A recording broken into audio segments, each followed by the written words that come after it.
This week, G20 world leaders descend on Delhi. India goes beyond the moon, the slang word slay explained, and some tasty wrestling. Over here! Hey, listen up! Newsy Paloozy! Hello and welcome to Newsy Paloozy, the news pool for curious kids and adults. I'm your host, Alicia Shankar Prickett, and... I'm Lindy Prickett, sidekick, sound engineer, and Leela's mom. So, guess what? We're still catching up with business from our summer break, and this is a big bit of news. In fact, this is so big that I'm gonna let Mama sing. Oh, thank you so much. 3, 2, 1. Happy belated birthday to us. Happy belated birthday to us. Okay. Oh, come on, Leela. You won't get any cake unless you sing. Oh, Happy belated birthday to Newsy Paloozy. Happy belated birthday to us. Us. Yes, we're officially 3 years old. We've been bringing you the most important and weirdest stories from around the world every Wednesday. With the exception of our recent summer break. Still, we've been at it for over 3 years. This is, in fact, our 156th episode. Epic or what? Slay. Slay, yes. Speaking of slay slang, can I say it like that? No, not really. Okay. Still, as a birthday treat to y'all, we're adding a new segment to our podcast. Yup, at least once a month, but maybe more often, we'll be bringing you a new segment called Slang Explained, the story behind trendy words and phrases.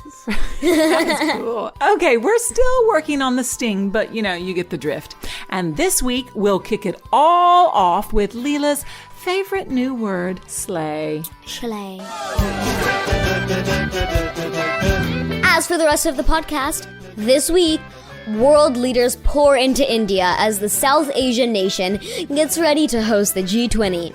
No idea what that is? Well, we'll tell you. Speaking of India, almost a couple of weeks ago, its space agency, ISRO, landed a vessel on the moon, and now it's reaching for the stars. Well, our star. The sun, that is. In our new segment, Slang Explained, we'll give you the fascinating and surprisingly old story of the slang word slay. And ever felt like wrestling in a pool of tasty gravy? Of course you haven't, because that's totally crazy. But not for people from a certain quirky country. Which one? Well, you gotta listen to the end to find out. Okay, let's dive on in. First up, it's the big news story of the week. Well, as many listeners know, we are broadcasting from New Delhi, India, as that's where we live. And this week, well, things are a little different here. Oh yeah, I've got to go back to online classes for 3 days because the roads will be closed to cars near my school. Yes, and many parts of the city are being given over to dozens of VIPs, as in very important people, for the G20 summit. And just what is the G20 summit? First of all, it stands for Group of 20. 20 of the most powerful countries on Earth, that is, who meet every year to talk about the world's problems. Right, especially those related to the world economy. But a little history lesson here, everyone.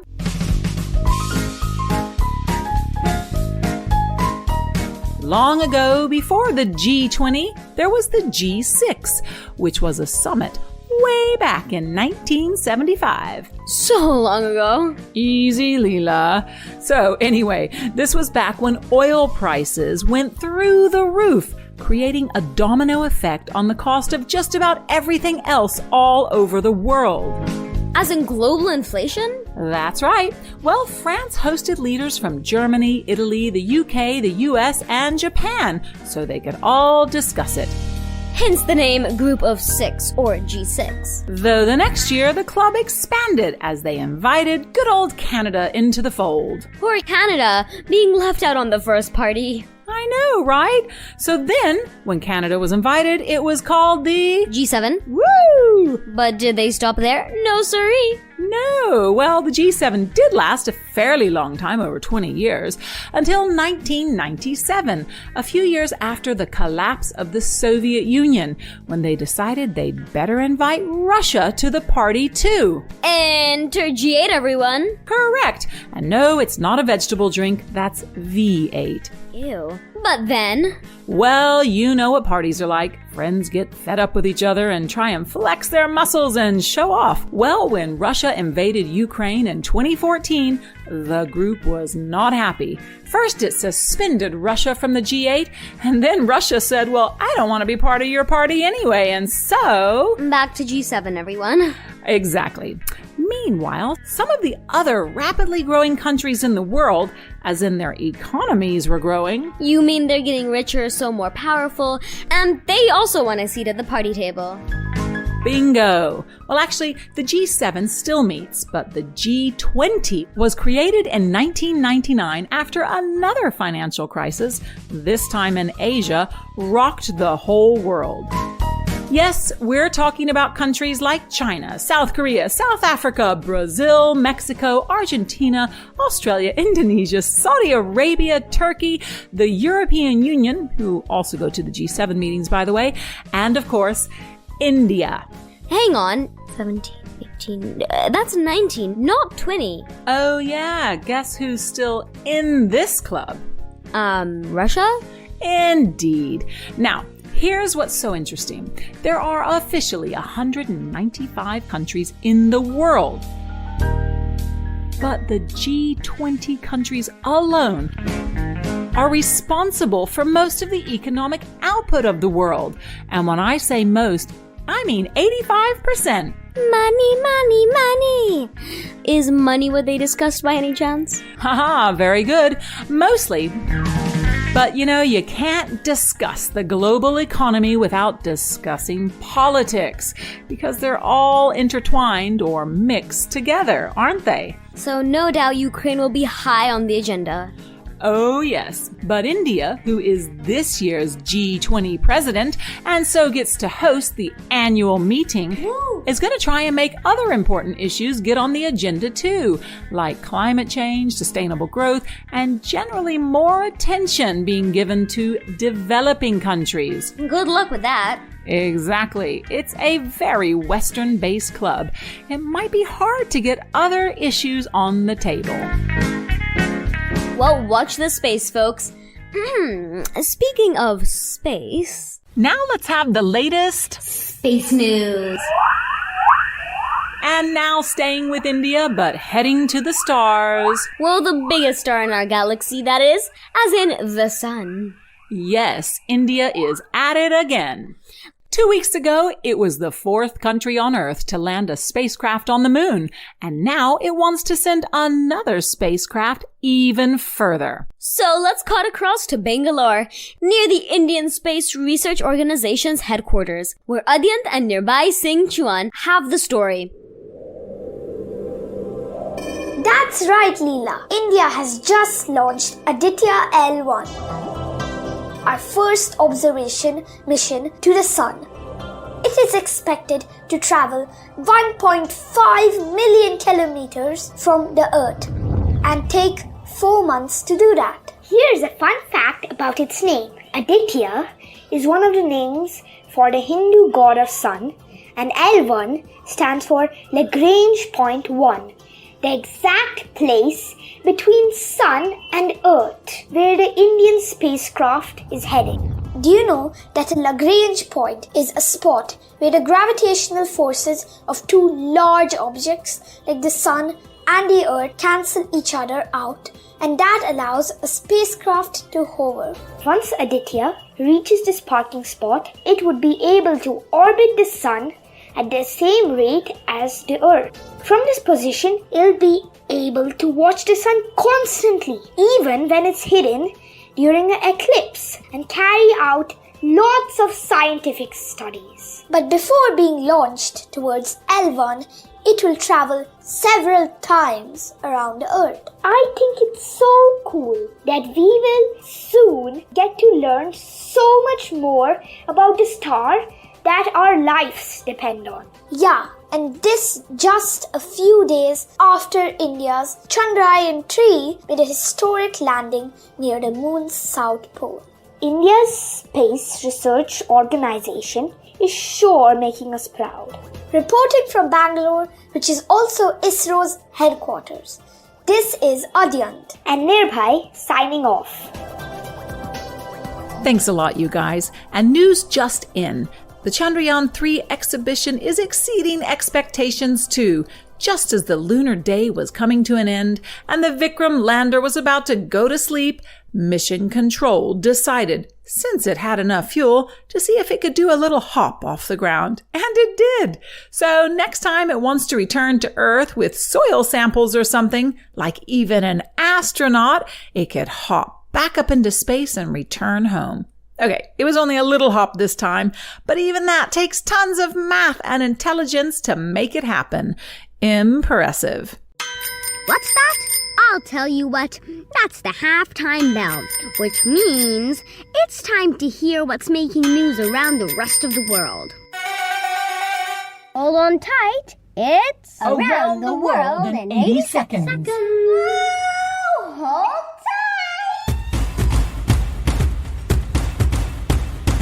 In the U.S., the former leader of the far-right group, the Proud Boys, Enrique Tarrio, is jailed for 22 years for his part as a ringleader in the attack on the U.S. Capitol. This is the longest sentence handed down in the January 6, 2021 attacks. It's official. The world has just experienced the hottest summer since weather records began in 1940.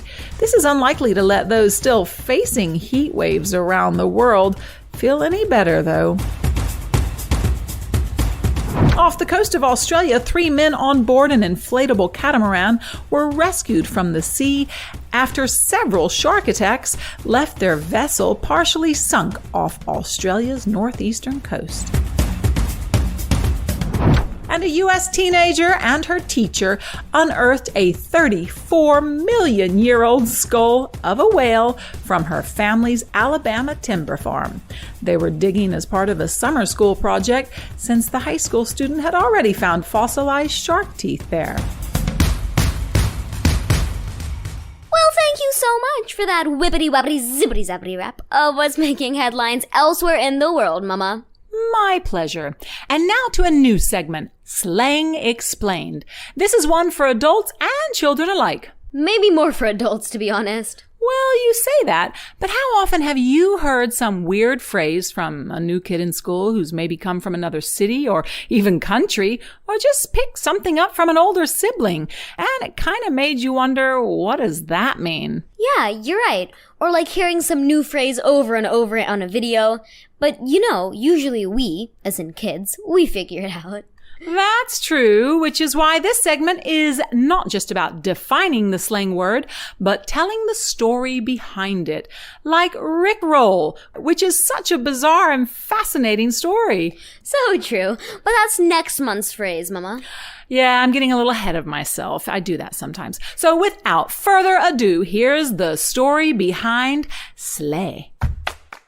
Why? Pourquoi? 为什么? Warum? ทำไม ¿Por qué? Why? Why is it called that? Words and phrases explained. So we all know the word slay literally or denotatively means... Dinner-whatty? Well, here are 2 great words for you to impress your English teachers with. Denotative means the main dictionary definition of a word, not the ideas or feelings or new meanings associated with it. That is the connotative meaning of a word. I always remember it because denotative starts with a D, as in dictionary. Denotative is the main dictionary definition, while connotative is the latest understanding of a word. So denotatively speaking, slay means to kill someone. And rather dramatically, as in, go slay the dragon. But connotatively, it means... Well, so many things, but mostly cool, sick, wicked, righteous. You get the drift. Yeah, so the question is, when did this evolution of the word take place? Well, it's not a relatively recent phenomenon, but it goes all the way back to the 1970s in Harlem, New York, specifically the LGBTQ Black and Latin drag queen dancer scene.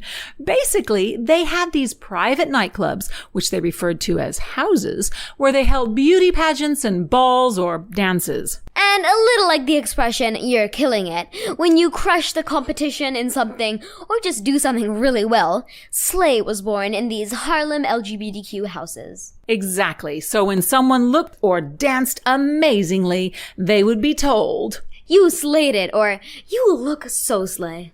Which became popular again in the early 90s with a movie about the whole scene called Paris is Burning. But fast forward 25 years, and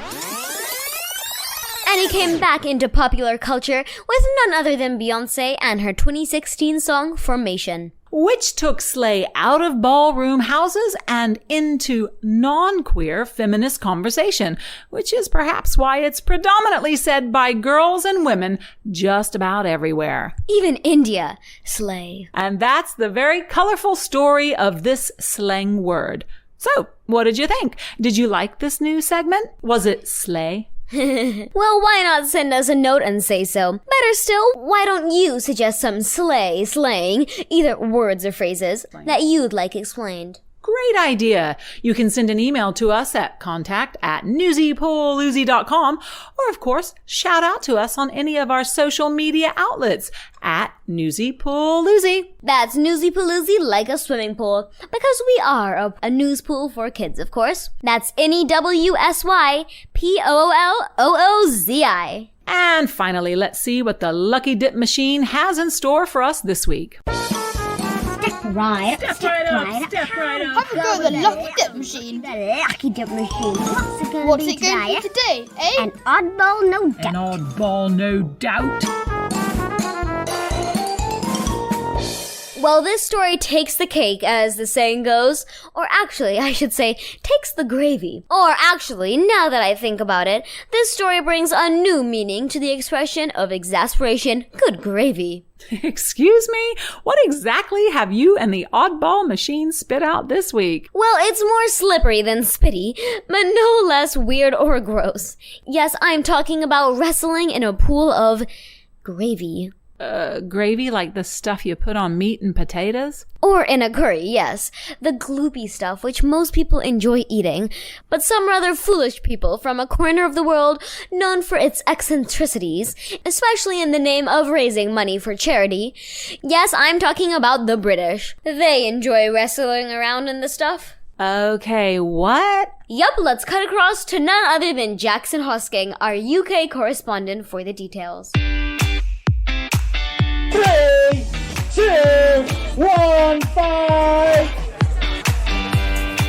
Thanks, Leah. Hundreds of people flocked to a small English village up in the county of Lancashire for a wrestling tournament with a twist.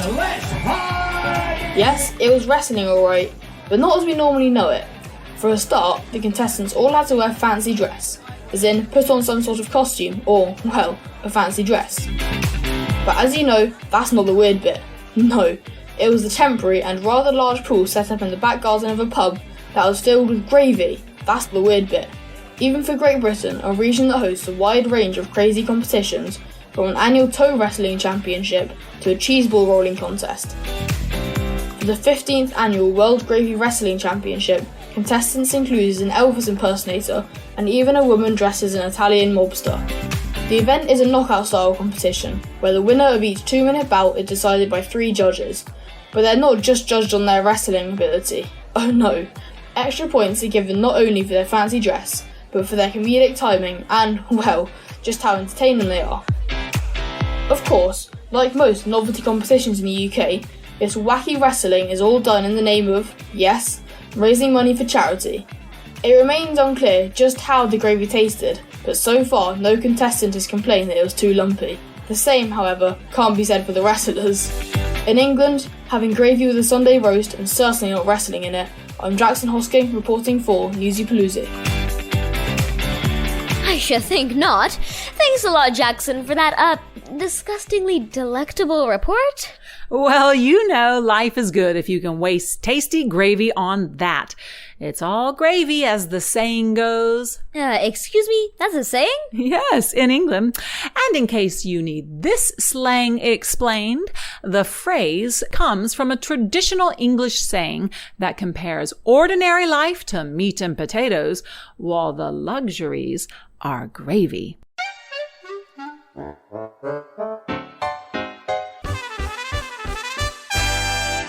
And it's time to wrap up the podcast with the top 5 facts heard today. Fab fact number 1. World leaders are meeting in New Delhi, India this week for the G20 annual summit. What year did the G20 form? 1999. Fab fact number 2. And what's the G in G20 stand for anyway? G stands for group. Group of 20. Fab fact number 3.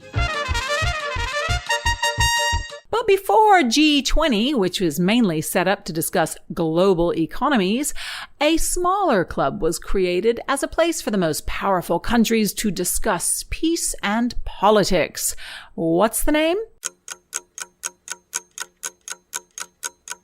First it was G6, then G7, then G8, and now G7 again. Fab fact number 4. The Indian Space Research Organization just launched Aditya L1, its first observation mission to the sun. What's Aditya mean? It's one of the names for the Hindu god of sun. Fab fact number 5.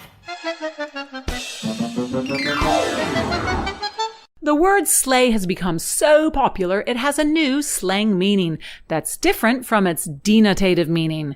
What's denotative mean? The main dictionary definition of the word, not the ideas or feelings or new meanings associated with the word.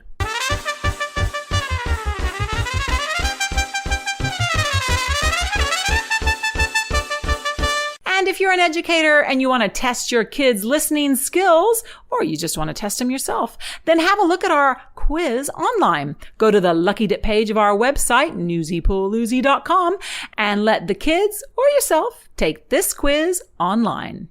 And that almost brings us to the end of this episode of Newsy Paloozy. But first, for those of you who like to listen to storytelling podcasts, we have one to recommend for you. And for those who don't, well, why the heck not? They're great. They got me through the lockdown, let me tell you. And here's one that, like us at Newsy Paloozy, has an international flavor, as its stories are from all over the world. Do you like stories and learning about new places? For this story, we have to travel to Meghalaya. How about being silly? I don't want your butt germs. And when something tough happens, maybe with a friend, could you use some advice? I can do that if I want, because I'm not hurting you. I'm not being mean. Then check out Story Pillar, a podcast where we tackle sticky situations, hear stories from all over the world, and pick up tips from you, our listeners. More info at storypillar.com.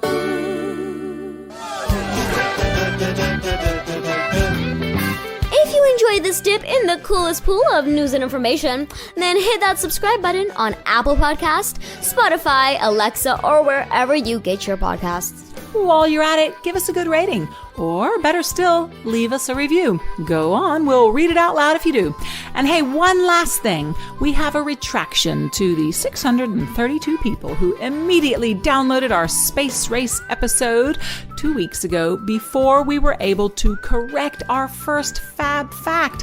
When I said the largest island in Hawaii is reeling from the devastation of wildfires, the answer was Maui, but that should have been the second largest island. Oops.